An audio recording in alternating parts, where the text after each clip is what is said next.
कारवां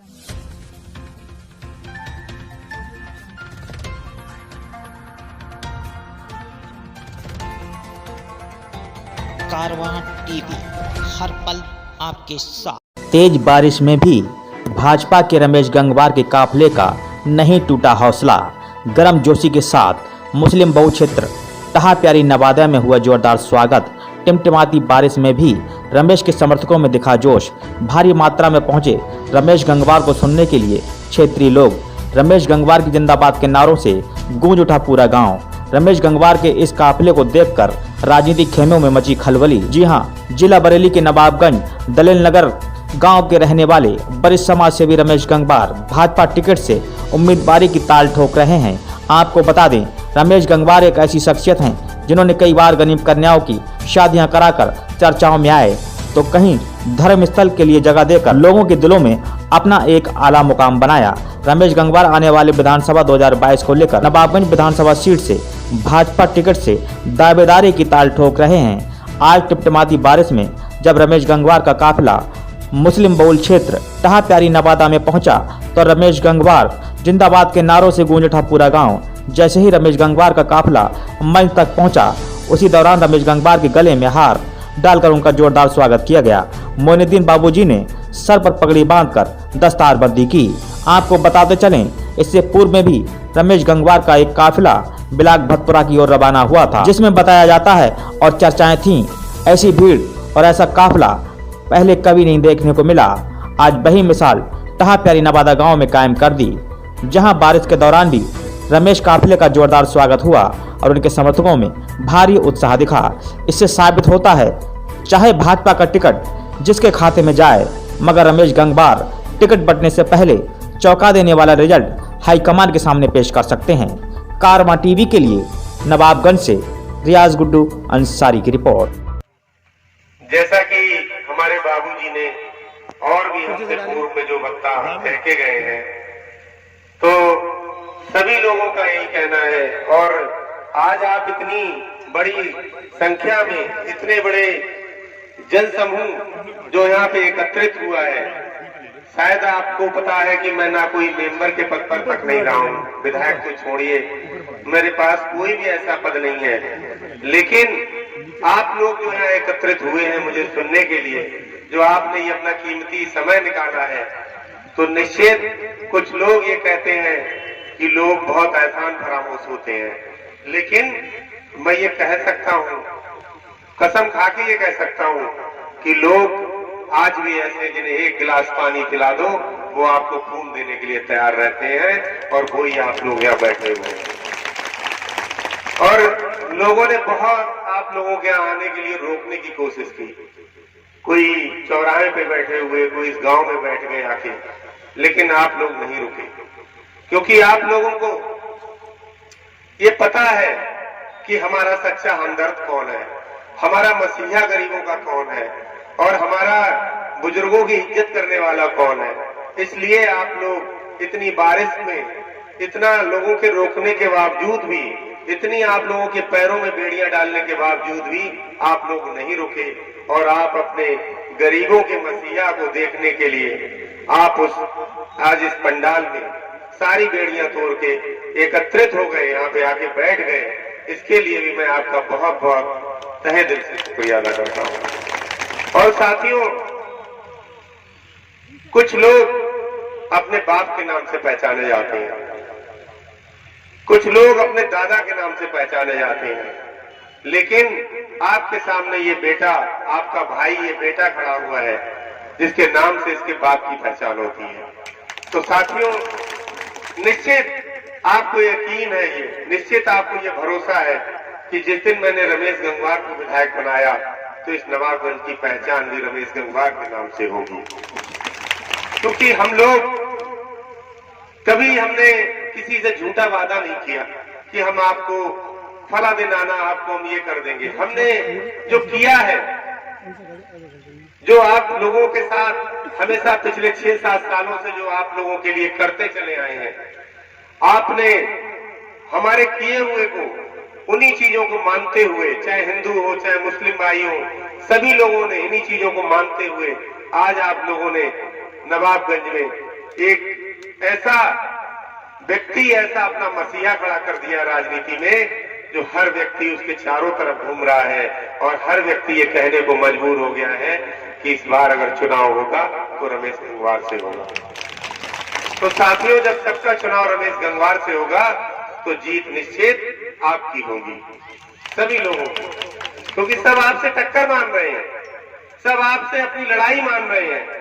तो जब सब आपसे अपनी टक्कर जिससे होती है, जिससे अपनी लड़ाई मानते हैं, तो जीत निश्चित उसी की होती है।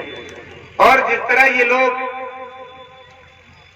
इस तरह से आपको 25 साल 30 साल से आप लोगों को गुमराह करते चले आ रहे हैं, मैं तो मुस्लिम भाइयों से कहता हूं कि यहां कुर्मी बिरादरी के बाद सबसे बड़ी तादाद में हमारे मुस्लिम भाई रहते हैं। सभी का वोट लेने के समय इनके पैर पकड़ लिए, इनको झूठे वादे कर दिए, सब कुछ करने के बाद जब विधायक बनने के बाद सिर्फ एक ही बात कहते हैं, आप लोगों ने हमें वोट ही कहां दिया, हम तो वोट, हमें आप लोगों ने वोट ही नहीं दिया।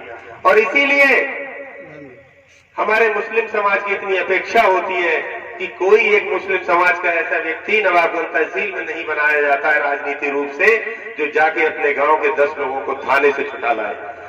आपको क्या हमेशा ये वोट के लिए पूछते हैं? क्या आपको अपना वोट बैंक मानते हैं?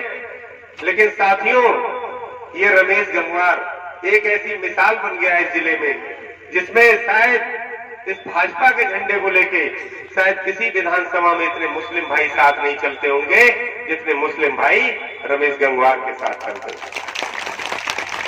क्यों चलते हैं? कभी आपने सोचा? ये इसलिए चलते हैं कि इन्होंने, रमेश गंगवार ने अपनी चौखट में कभी इन्हें ये भेदभाव इनके साथ नहीं होने दिया, कभी इनको ये महसूस नहीं होने दिया कि हम मुस्लिम हैं इसलिए हम बाहर बैठे हुए हैं और जो लोग इनके बिरादरी के हैं वो अंदर कमरे में बैठे हुए हैं। लेकिन साथियों, हम लोग कभी बिरादरीवाद में, कभी जातिवाद में हम कभी भरोसा नहीं करते। आज हमारी कंपनी, जो हमारी फर्म चल रही है, शायद उस कंपनी में जितने हिंदू लोग नहीं होंगे उससे ज्यादा हमारे मुस्लिम भाई काम कर रहे हैं उस कंपनी के अंदर, और सारी कंपनी का दारोमदार उन्हीं मुस्लिम भाइयों के ऊपर है। मैं यहाँ घूम रहा हूँ, वो ऑफिस में रात दिन अपनी कलम चलाए पड़े हैं, शायद वहाँ जो हिंदू भाई हैं वो घड़ी देखते हैं 5 बजे कब जाऊं, और जब मेरे वहाँ मुस्लिम भाई जितने लोग काम कर रहे हैं वो काम को देखते हैं, वो समय कभी नहीं देखते हैं कि रात के चाहे 10 बज रहे चाहे 12 बज रहे हैं। तो सवाल कर लें और इस बात को समझ लें, लोगों को, बच्चे को किसी चीज से भय देना होता है, डराना होता है, तो कहते हैं हवा आ रहा है, हवा। बेटा, कांग्रेस, बसपा और सबसे ज्यादा साफा मुसलमानों का हुआ है, हुआ। भाजपा में चाहिए हुआ है। मैं उन मुसलमानों से पूछना चाहता हूं, क्या हुआ है? मुझे जवाब दे। अगर मैं इसके माध्यम से ना दे तो अदालत में देना मैं समझाऊं। हुआ क्या है? अरे भाजपा ने तो तेला व्यवहार क्या करा आज तक मुसलमानों के साथ? मुसलमान बताते पैसा भाजपा गवर्नमेंट में आया, इससे पहले किसी गवर्नमेंट ने नहीं दिया। तो हिंदू को भी उससे जाता है, खासकर के लिए मुस्लिम को भी उससे जाता है। अगर सिलेंडर बटे गरीब महिलाओं को पूछा हुआ है या क्या करा है? अगर मैं ज्यादा नहीं बोलना चाहता, आपसे कि नहीं करेंगे हिंदू मुस्लिम, और कहा हिंदू मुस्लिम झगड़े होते हैं तो ऐसी होती है, आग लगती है, जलने की चीज जलती है लेकिन लक्ष्य दीवार में खाली हो जाती है। तो ये भाजपा ने कहीं झगड़े तो कराए नहीं। मुलायम सिंह के टाइम में हुए, कांग्रेस के टाइम में हुए, लेकिन भाजपा के टाइम में नहीं हुए। अमन है, सुकून है, जनता को सिर्फ एक हुआ है। तो उस हुए से डरो मत, हुआ है नहीं। और भाजपा ले जाना चाहती है, विरोधियों से बचाना चाहती है, और पार्टियां जो हैं सिर्फ अपने तक सीमित है, समझे? तो इसलिए मेरे भाइयों, हिंदुओं, मुसलमानों, भाजपा को मजबूत करो। हम एक संकल्प लो कि हम भाजपा को मजबूत करेंगे। आपके सामने आज ये यूसुफ की देन है, उसको कहते हैं रमेश गंगवार, वो आपके सामने उतर कर आया है, जो गरीबों का मसीहा है, गरीबों का मददगार है, अपना मतलब परस्त नहीं है। अगर मतलब परस्त होता तो ये सब तो बच्चे को मालूम है कि अपनी दौलत गरीबों को जो लुटाता है, लेकिन गरीबों का पेट काट के चले जाता है। तो इसलिए रमेश गंगवार को मजबूत करो और एक आवाज उठाओगे कि यहाँ का भाजपा का टिकट जो है वो रमेश गंगवार को, हम लोग हर जगह की आवाज उठाओ देता हूँ कि भाजपा का टिकट जो है वो रमेश गंगवार को मिलना चाहिए। ये मेढक पूछते हैं, इन मेढकों को न मिलना चाहिए। और फिर रमेश को मजबूत करके भारी मतों से जिताए हम आप, तो हमारी बात है। मैं अपनी बात को यहीं बंद करता हूँ और बोलने वाले हैं जय हिंद, जय भारत।